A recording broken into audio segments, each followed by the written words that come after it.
welcome back to my Minecraft world, or my forever world as we seem to be calling it nowadays. So, we finally made it to another big milestone, episode 50. It's been a long time coming, while I've been waiting for a solution to a particular problem that arose thanks to mods that I was kind of banking on being abandoned after Minecraft version updates and so on. But more on that in the next video. Speaking of which, just to set expectations, this video, episode 50, will be entirely lore focused, kind of like more like an audiobook, whereas episode 51 will be the walkthrough of the build that I'm doing today, and the sort of discussion I usually do after a build. So before I start, something you may have noticed in the title and thumbnail, I've rebranded, so to speak, the Solo World series as world building instead of survival. It's still going to be entirely survival gameplay and so on, but since getting invited to the Lotus SMP, I feel like my playing Minecraft itch gets scratched over there. So here on my own world, I can keep it more focused on the builds and the stories that I'm trying to create. Also, if this is your first time watching me or you found me through the Lotus SMP, this is my single player world. Here I'm trying to not just do a bunch of builds and things, but every 5th video, I also do a bunch of narrative world building, trying to come up with my own sort of sci-fi fantasy universe where it just so happens to take place in Minecraft. So some of the game mechanics get accounted for in the story. And an important one is addressed in this video. I haven't done a pure lore video like this since episode 25, and hopefully this will add to and expand the backdrop to the sort of things I want to build here in the future. Thank you so much, anyone who's been watching my single player world stuff. I hope this different style of video isn't too jarring for anyone watching. But anyway, enough of me rambling. Let's get on with it, shall we? Part 1. Recap. In episode 25, we covered the birth of the gods, the creation of the world, the peoples that populate it, and a select few mysterious individuals who possess the ability to respawn after dying, aka a Minecraft player. So we're all on the same page, let's briefly go over the important bits again. From the fiery chaos at the birth of the universe crystallized 6 formless, omnipotent beings who built and shaped the world, seeding it with life and then taking up stations to preserve it. There were the sun and moon gods, the underworld god, the end god, and the 2 nether gods. One of the nether gods was jealous of some of his siblings, and over time this jealousy festered into malevolence. Amongst other things, they became the cause of monsters inhabiting the dark places of the world and magically appearing during the night. The main god we're interested in today, though, is the end god. They inhabit the end dimension, the location of this world's afterlife, and eons ago, she would personally help shepherd the souls of the dead there from the overworld. Her chief instrument in her duties as custodian of the end was the Ender Dragon, who kept the Endermen in check and protected the passages into and out of the end from teleporting shulkers. Much later, during the elves' first forays into dimensional travel, they discovered the properties of Dragon's Breath and began harvesting it en masse for their potion crafting. This unfortunately led to the repeated slaying and respawning of the dragon. And little did they know that every time this happened, the end god herself suffered irreparable damage. Over the centuries, this depleted her powers such that today she is forever interred upon her throne, a device constructed in conjunction with some repentant elves, built to bolster and amplify whatever power she still possessed, enabling her to continue maintaining the barrier between the overworld and the afterlife and keeping the balance of life and death, all while silently mourning the repeated slaughter of her beloved dragon. This leads to the main focus of this episode, the player characters. These special people, known as Perpetuals, are few and far between, appearing in the overworld for the first time when the first Ender Dragon was slain. The momentary interference this caused in the End God's powers caused something of a hiccup in the natural life cycle of a select few people born in that instant, bestowing upon them the ability to return to life after death, as well as potentially other abilities too, but more on that later. Part 2. Perpetuals. The perpetuals are made when momentary lapses in the end god's control of her powers eject some of her energy into the overworld and latches onto a, usually human, soul during their birth.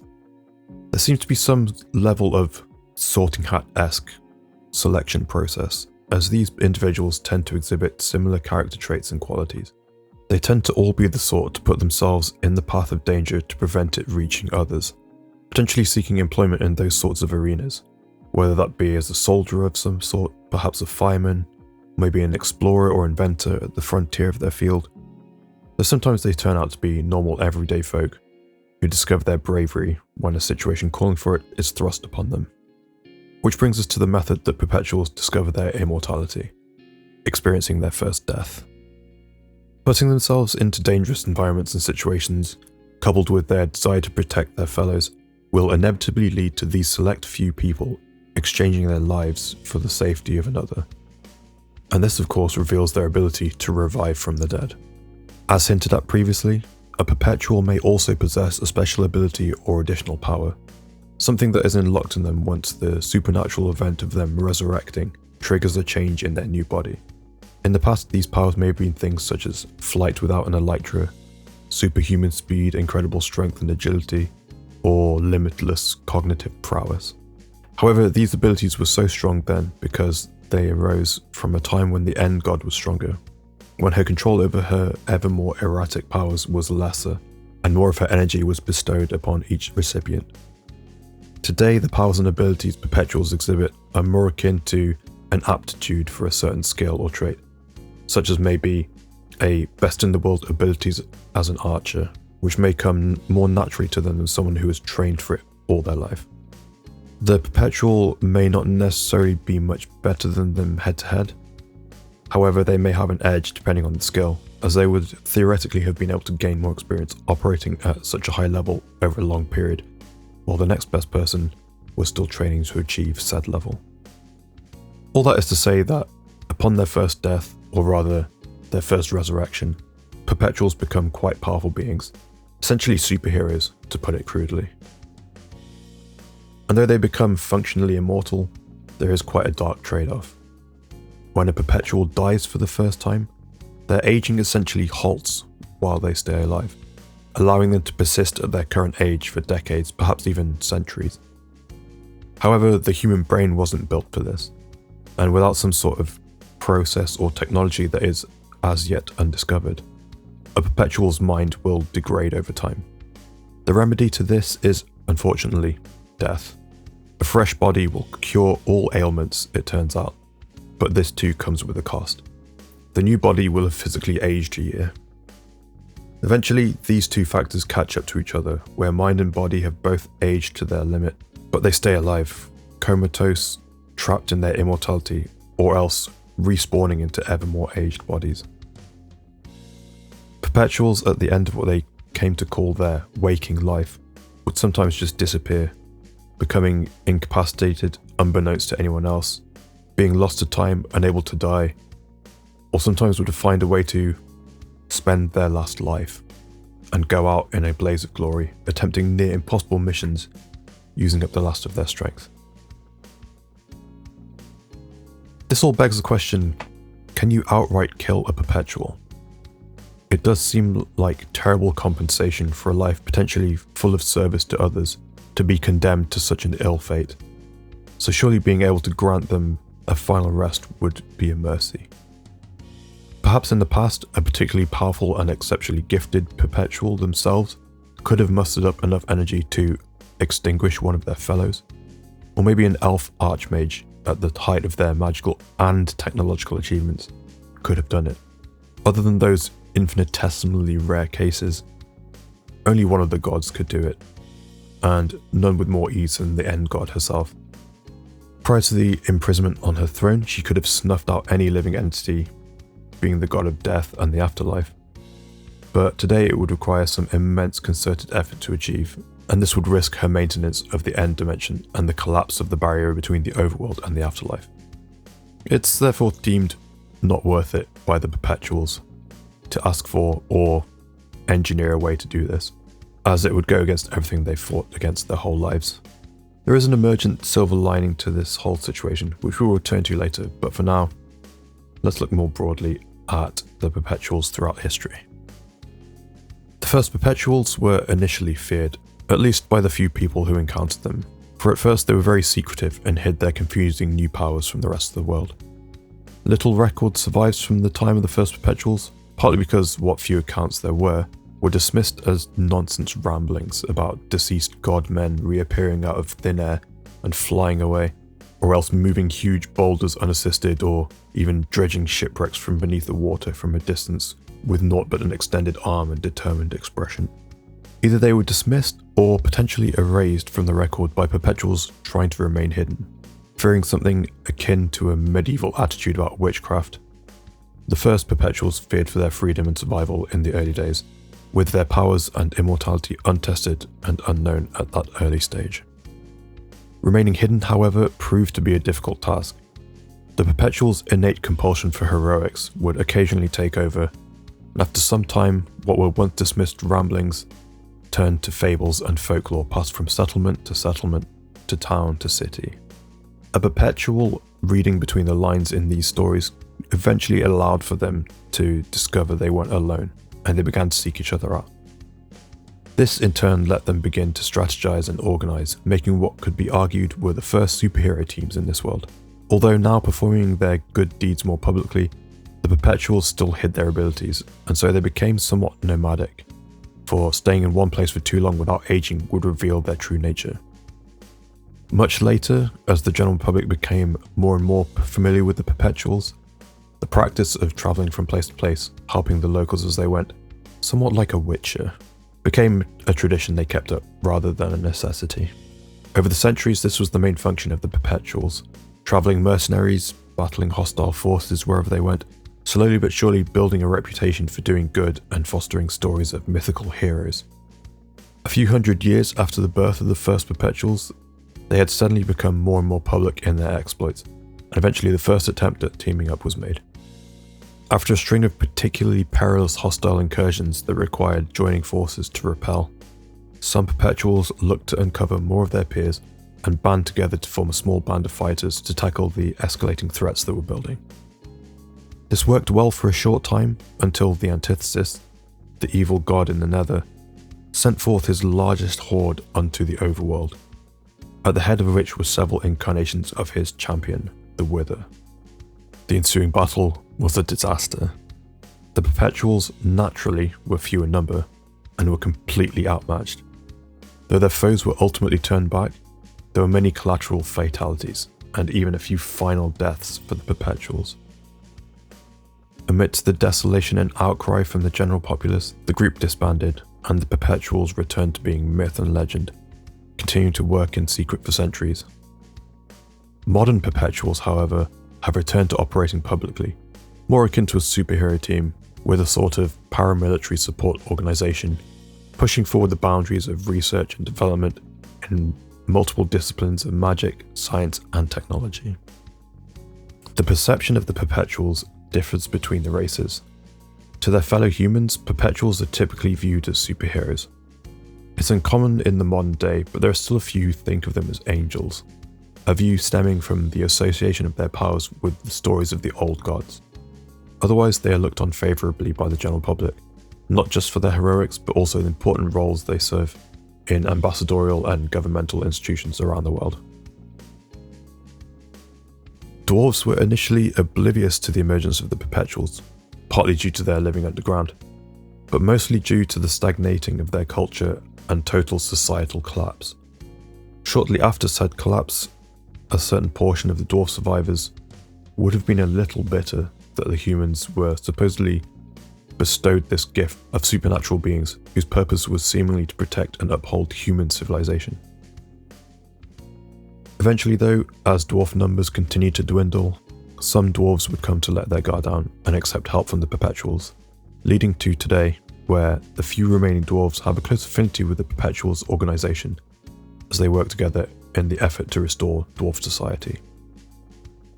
The elves, however, generally didn't really care when the Perpetuals first appeared. At the time, they were so culturally preoccupied with their own scientific advancement, being just at the cusp of achieving ascension, that a handful of humans transforming passed under their radar.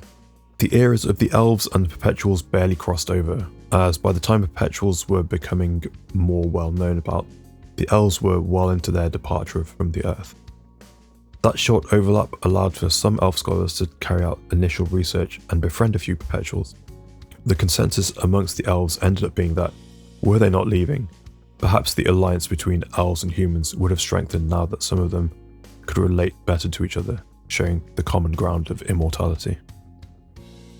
Where the elf-perpetual relationship truly flourished, though, was when the elf caretakers first arrived.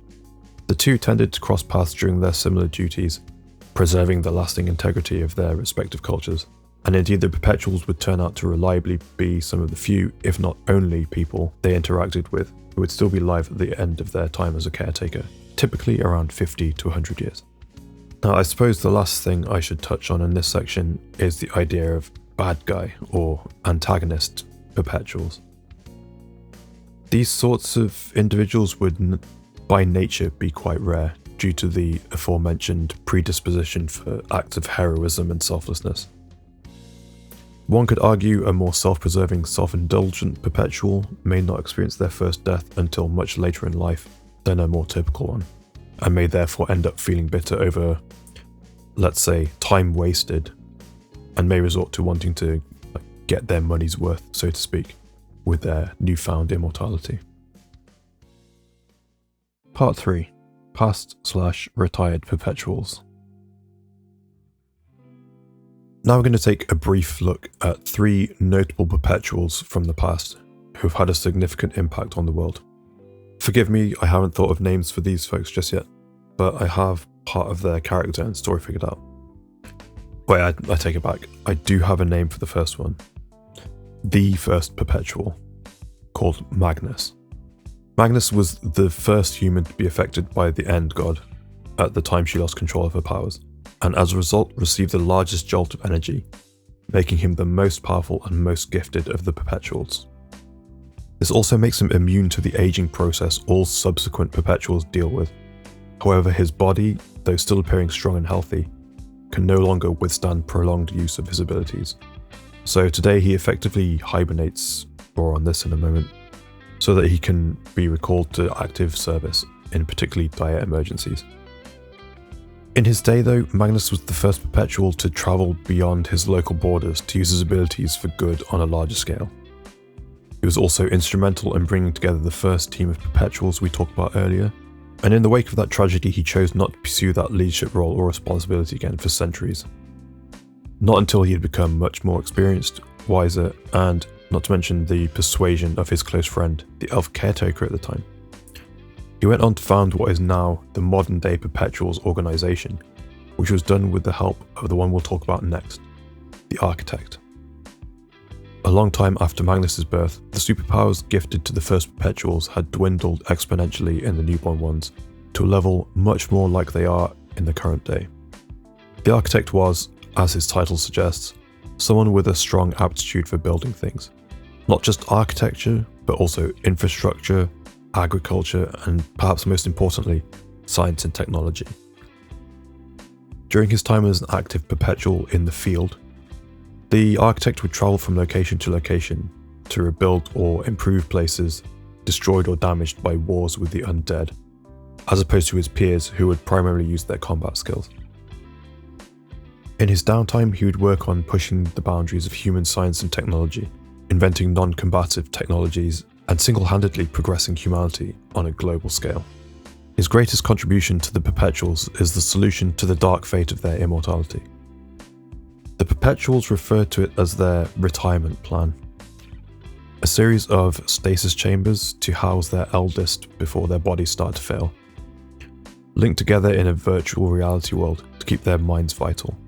This also allows them to remain a useful resource to the active Perpetuals, who are able to interface with the VR systems and discuss tactics and receive advice, all while preserving the retirees until a remedy can be found, be it magical or medicinal.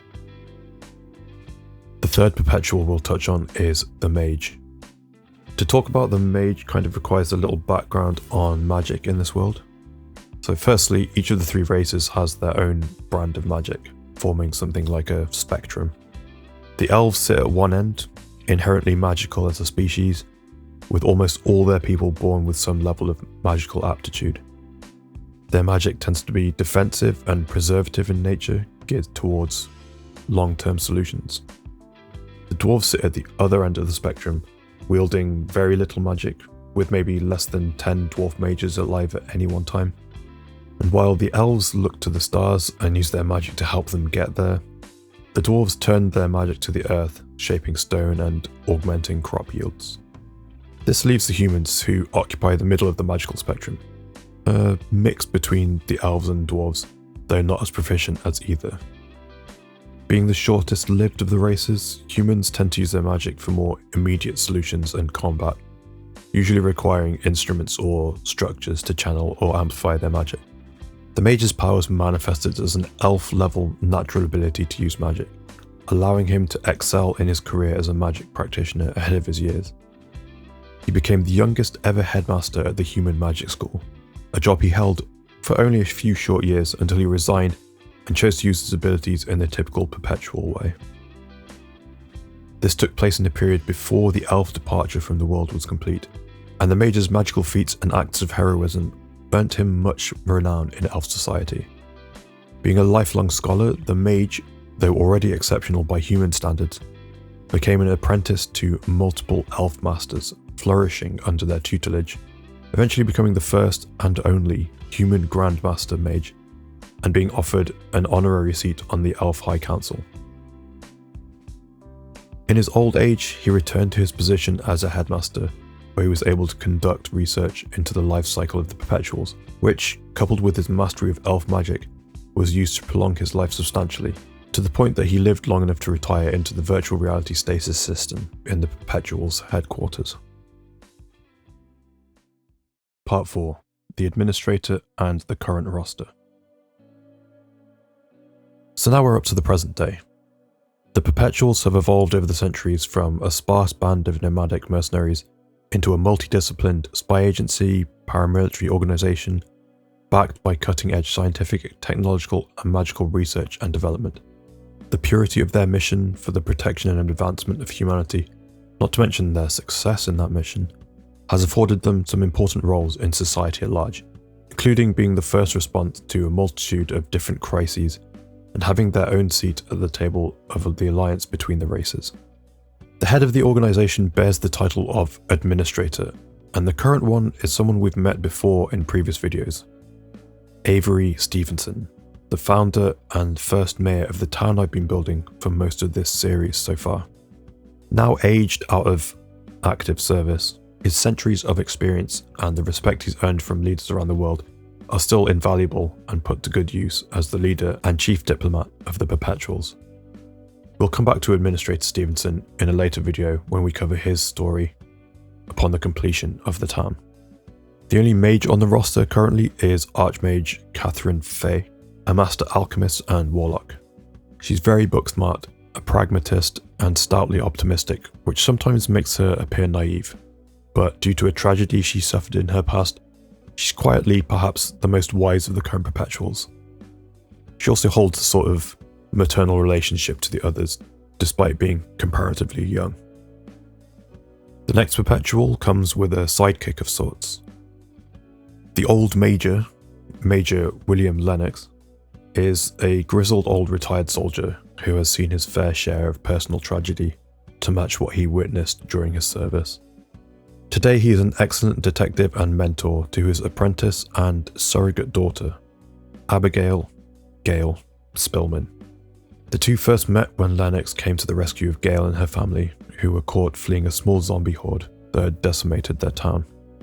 The effort almost used up one of Lennox's respawns, but Gale's family took in their survivor and nursed him back to health, forging a friendship in the process. They travelled together for a time, eventually reaching what they thought was safe harbour, when misfortune struck and a landslide claimed the lives of Gale's parents. This loss was reminiscent of Lennox's loss of his own family, and though reluctant at first, he agreed to look after Gale, who reminded him of his late daughter. Taking it on as an apprentice means that today the pair mostly operates in inner city areas away from the front lines. Up next is Leona Pendergast, or Leo as she tends to go by. Leo is a tactician, diplomat, sword duelist, and expert marksman. Something of an overachiever, which resulted in a legendary military career. Almost all of Leo's deaths have been in combat of one style or another, which has only made her a more and more skilled warrior, as she's had the benefit of learning from her fatal mistakes.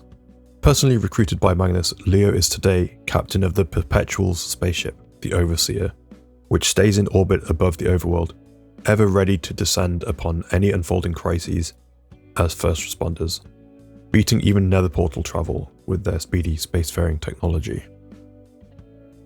The next two are almost certainly a unique occurrence in that they have been best friends since childhood, before their first deaths and discovering they were Perpetuals. Samuel Lucas and Victor Travis were both orphaned in their early adolescence, along with most of the children in their village. They fended for themselves for years as a gang of street rats, trading odd jobs and petty crimes for sustenance, until Sammy and Vic, in charge, being the oldest in the group, had made sure all the other children had either found new homes or more sustainable employment to keep them off the street. Upon reaching adulthood, the two friends found employment of their own. Sammy, always the more adventurous of the two, took a job as protection on a trade ship so that he could travel the oceans and see the world, essentially going on to become a pirate with a moral compass. Whereas Vic remained in the city they ended up in as refugees. He found work as the squire to a local mage and eventually, through some very dire circumstances, became a sort of wandering knight like the Perpetuals of old. The pair see little of each other day to day, but often travel together and are each other's go-to when they need help from another Perpetual. The last member on the current roster is me, actually. I don't really have a backstory, at least not yet, but I think my character in-game is sort of a spiritual successor to the Architect, as I'm the one going around building everything in the world. There are other Perpetuals around too, not part of the organisation.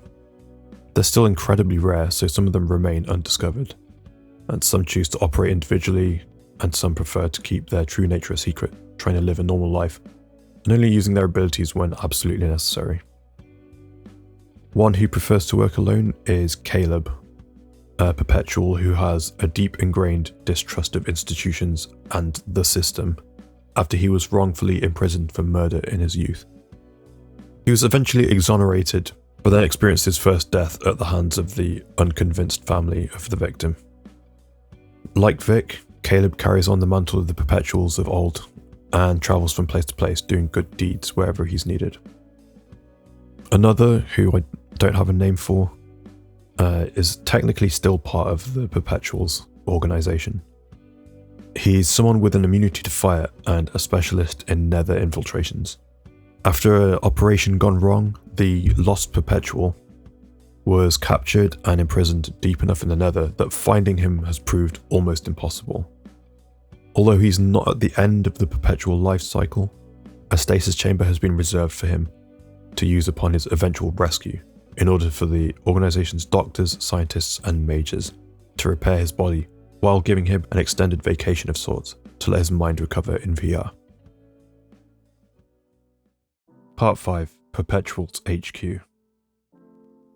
We come now to the Perpetuals HQ, which I've been building in the background throughout this video. I've recorded this voiceover before actually building this thing, so I'm not sure how evident it is at this point what it is, but it's essentially a hidden bunker built underground in a mountain. The island itself was discovered by Magnus and the elf caretaker at the time when they travelled together. They realised both elf and human historical record knew nothing about this place, a fact that came in handy when the Perpetuals teamed up again and needed a place to host their headquarters. Initially it was merely a safe haven for the Perpetuals to get together, learn from each other, train together and plan their quests and missions. As technology advanced and the scope of their team-up evolved into the organisation it is today, the bunker grew and adapted to their needs. For instance, there is now access to and from the base for aircraft and a submarine, for when a mission requires such vehicles, whereas in the early days the Perpetuals relied solely on the old Elf Nether transit network to get where they needed to go, essentially travelling on the Nether roof. There's also now a large staff, support personnel and other operatives and agents that work within the mountain and abroad, who use this as their base of operations, with living quarters and recreational facilities on site. Let's start at the bottom and work our way up the mountain. First, we have perhaps the most visible part of the base from the outside, the aircraft hangar. It houses the aircraft that Perpetuals can use to carry themselves or cargo to the site of a mission or bring aid somewhere. Being an advanced piece of tech, it can also achieve low Earth orbit and therefore doubles as a shuttlecraft that ferries crew to and from the Perpetual's aforementioned spaceship, the Overseer. Just off to the side, we have the on-site maintenance area that looks after the aircraft and keeps everything in working order. On this level, we also have the submarine bay and its own maintenance area and ready rooms.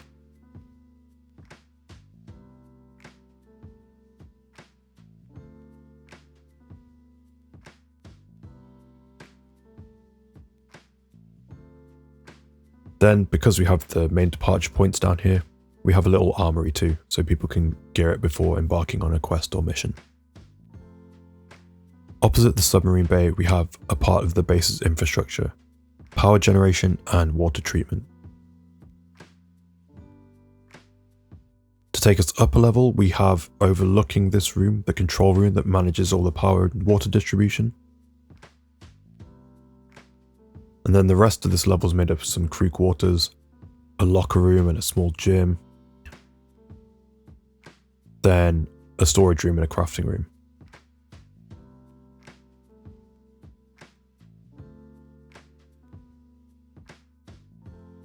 There's also some windows overlooking the innards of the mountain where I've built some farms, but I'm skipping over those because they're more a Minecrafty thing rather than a lore accurate part of the build.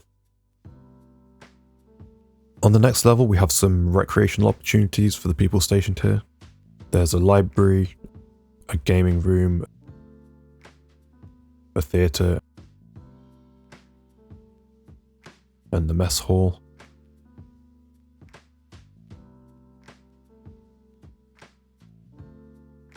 There's also a few windows on this level with fake outdoor scenery behind them to keep people from going insane being underground for long periods. We then have the on-site personal quarters of the current roster of Perpetuals. Our pirate and spaceship captains are the two members of the team who spend least time on base, so they occupy the rooms closest to the power generation room. The others, including Administrator Stevenson, all have rooms off a communal space on the opposite side of the hallway. Here's my room, the Major's room, the Knight's room,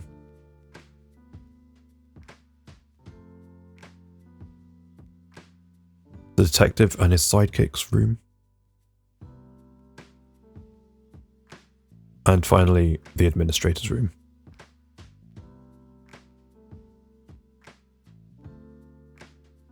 All en suite, by the way. Now we move up to the top level where we find the more technologically advanced parts of the facility. Here we'll find rooms where most of the day-to-day operations of the organisation take place, so we have a bunch of offices and meeting rooms, including a video conference room, and even the administrator's office with adjoining secretary station.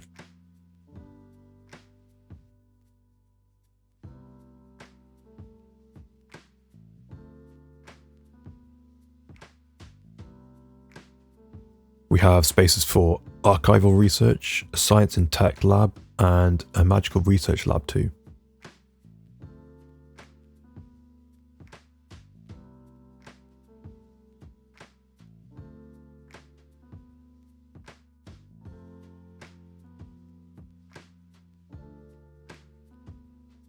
Then there's the infirmary and a small surgical suite in case returning operatives require medical attention. We also have the most important rooms in the base on this level, one being the new Alliance meeting chamber, which replaces the ancient magical meeting site we saw in episode 45.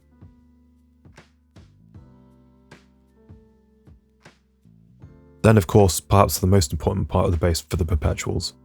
Guarded night and day by mechanical wardens, we have the stasis and VR room. On the back wall, we have screens and computers and different tech and so on to allow people to interface with the people in stasis.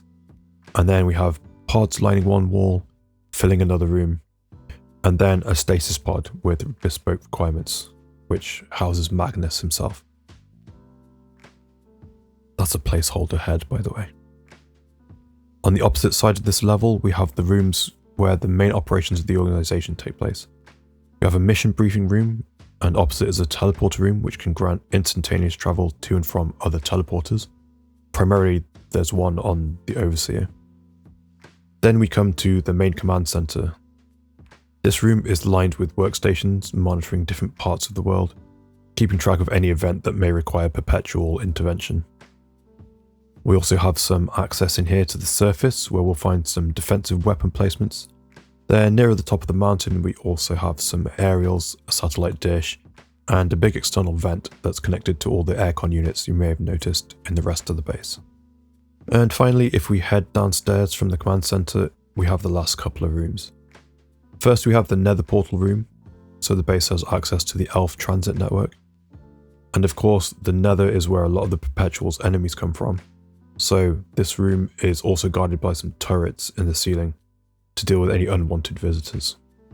And downstairs one last time, we find another room guarded by mechs. The heart of the whole facility, the AI core.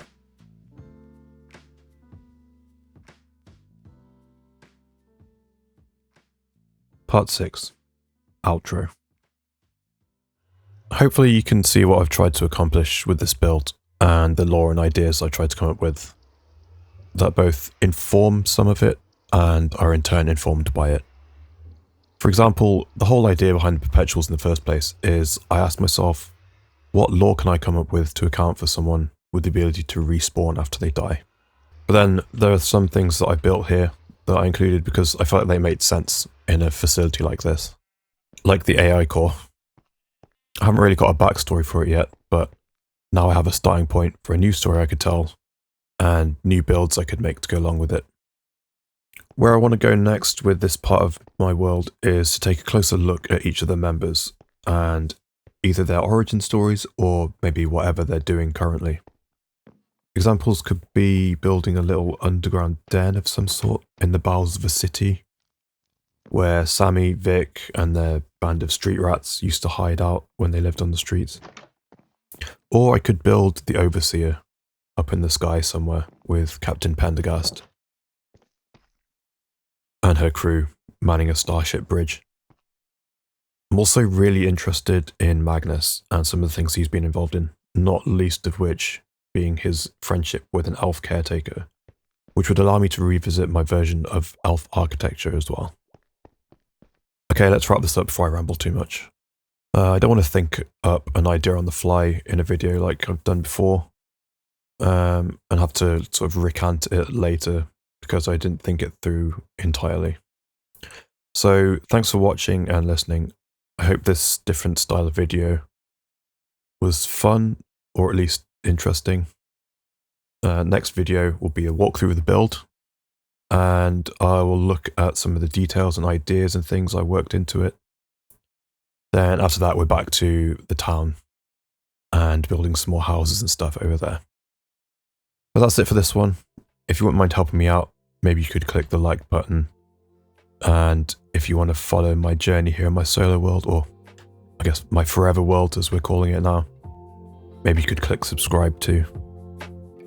Okay, that's it from me. Thanks again, guys. See you next time. Bye bye.